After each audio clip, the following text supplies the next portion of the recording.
Morning, you guys. Hope you well. It's your boy Crispy T right here. You know me, Tato Kikilami. Anyway, first of all, I just want to send a quick shout out and obviously, praise be to God and through His loving Son Jesus Christ. So, firstly, I just want to say just a shout out quickly to my man, my brother, Master Chef Toast. I had an interview with him. I'm gonna upload it over here in the channel, so it's going to be done. There was a bit of a situation with it, but I will explain as to it was never intended to be on this platform. But what had happened is that what I've seen that in the media and alternative media, and even people are not even away from the mainstream, is that there's a big resistance against God and basically they're showing signs of being very anti-Christ and anti-Christians alike.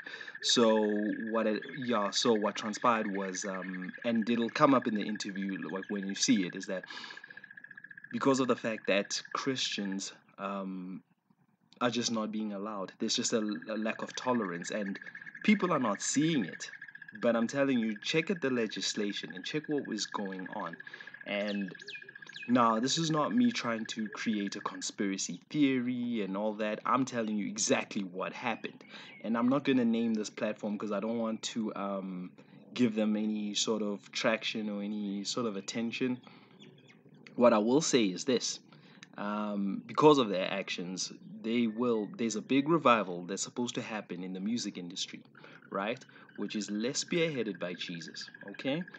And all I can say, I'm just merely doing my part and in trying to lead that. And this is coming from someone who's not even a gospel musician, and you guys know that I came up listening to rap music and hip hop, and that's me. But I was still seen, well, still selected by God to do what He needs to be done and His will to be done on earth, and He wants all His children to fully express Himself and fully acknowledge His love, right? And that's just one thing where I cannot waver on is just my faith. So when people are holding back your articles and not letting you express yourself and speak about God on their platform, that platform is not for me. So you will see this interview right there and then. So that's just one of my first things I just need to get out the way. Now, to the topic of this. This is in reference to that the Lion of Judah thing, as seen and as depicted on Revelations 5:5, where I was saying to you guys that if you checked out my Patreon video, and I referred to it on the last opinion piece that I did on regarding Jerusalem, and this is now where I'm saying to you guys that I think there's a timing, and it's an opinion piece. I wasn't given this, and this is not something I'm just putting my mind around things, because what I've realized how God works, and especially through prophecies and through people, is that He'll give a certain prophet a truth, right? And it's all true, right? And what happens is that because our minds cannot wrap around the bigger picture as to the way God sees it. So we kind of have to wait to see how things unfold to put the details together. So this is me just saying, I'm thinking I'm seeing some early signs of it. And this is even before I knew I had this actual calling, that this is the way I used to do things.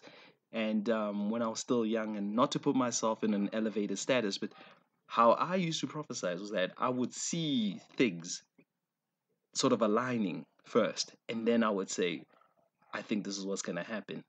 And not realizing that's just how God prepared my mind. So this is me just going back to my old ways and of how I used to create a mental plan around things before um, God was able to work through me and show me certain things in terms of actual clairvoyant or visual, yes, visual messaging or whatever, be it through dreams. And even most recently I had visions and sort of sleep paralysis. Things would just happen, and I would also hear things, okay, and sometimes I would hear His voice saying certain things, and then I would do it, right?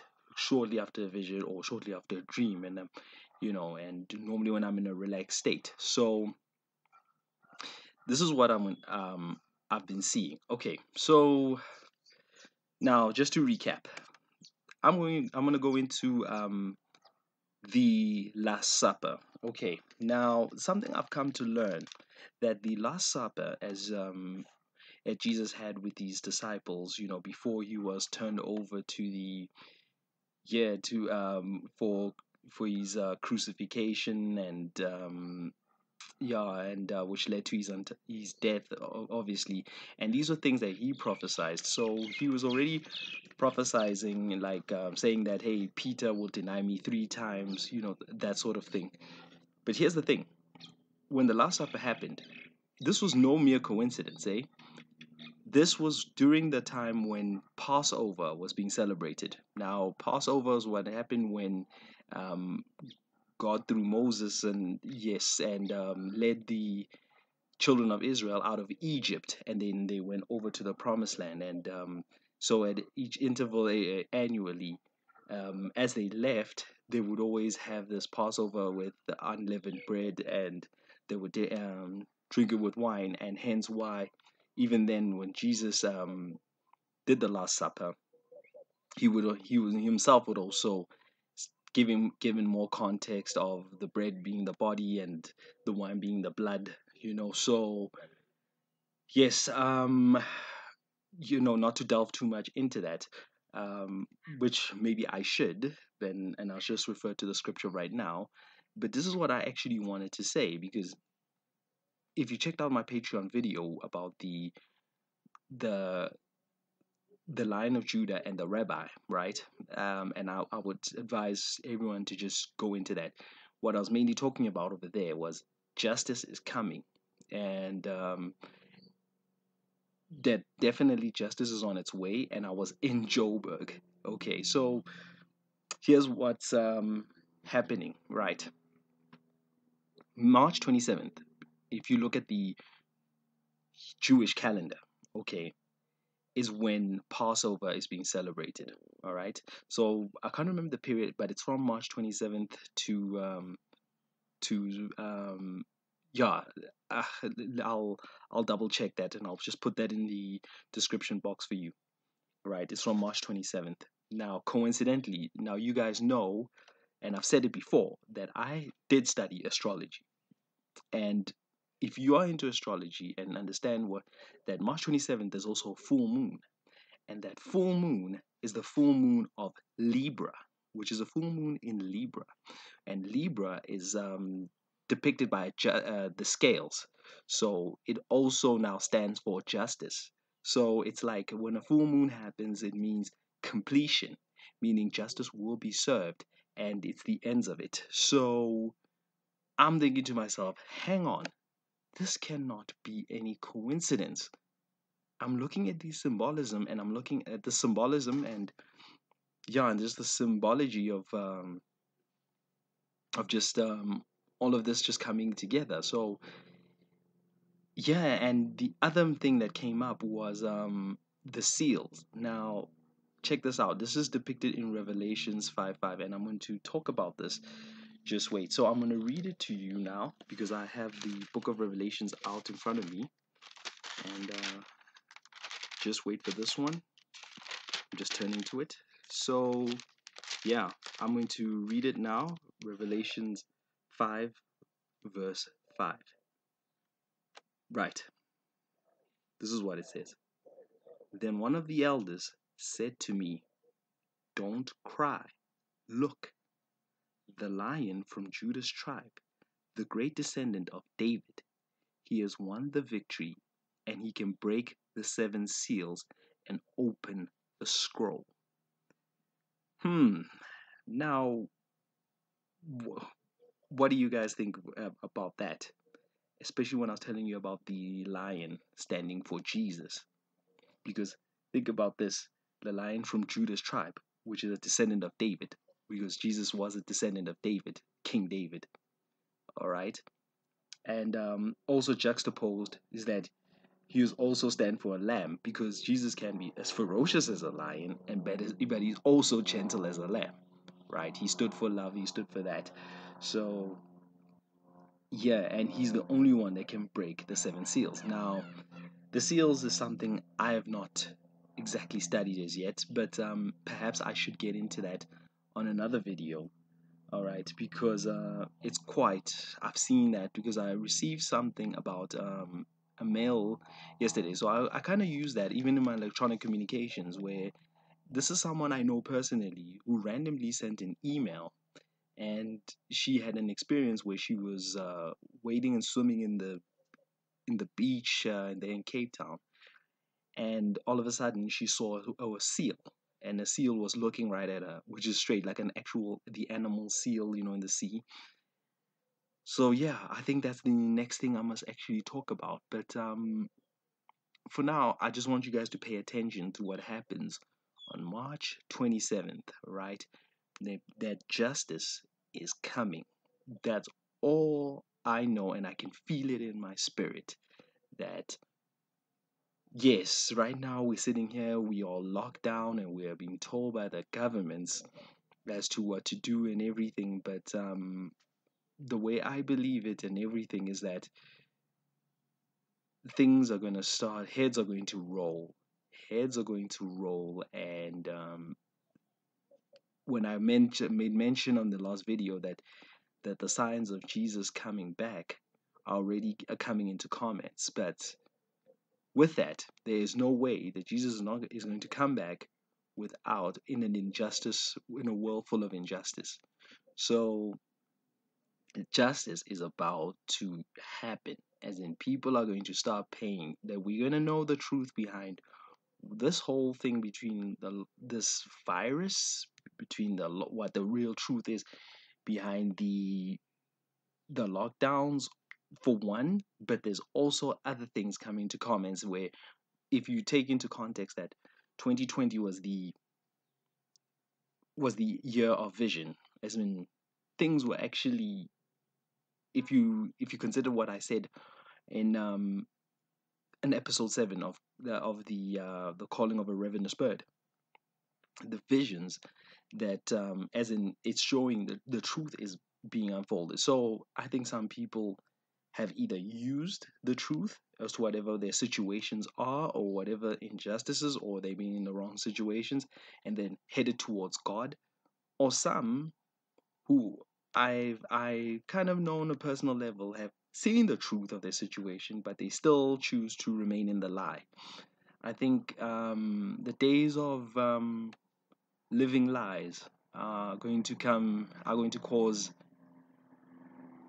your, if you consider football terminology, or if you are kin to football terminology, whereas sudden death, meaning that once that goal is scored, the game ends and we're in extra time. So yeah, I think there's just no time to not cleave to God. This is the time where you really have to value truth, and becomes come March 27th, which is the full moon, right? It's a completion of a certain cycle where this way of this old system of doing things, and doing nefarious activities, and thinking you can present yourself as one way and something else, is going to start crumbling, my friends. I feel it in my gut, and I have to tell you this. Yes, it was not some certain revelation, but I'm trying to put the pieces together,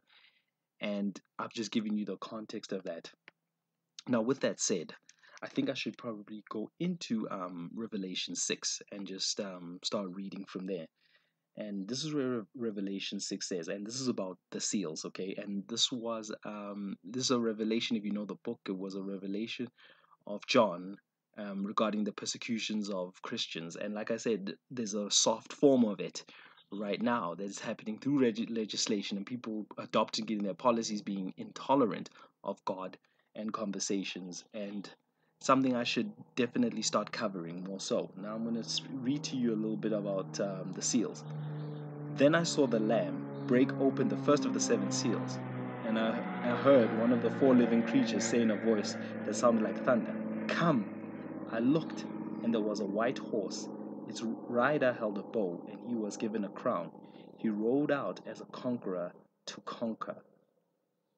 Then the Lamb broke open the second seal, and I heard the second living creature say, Come.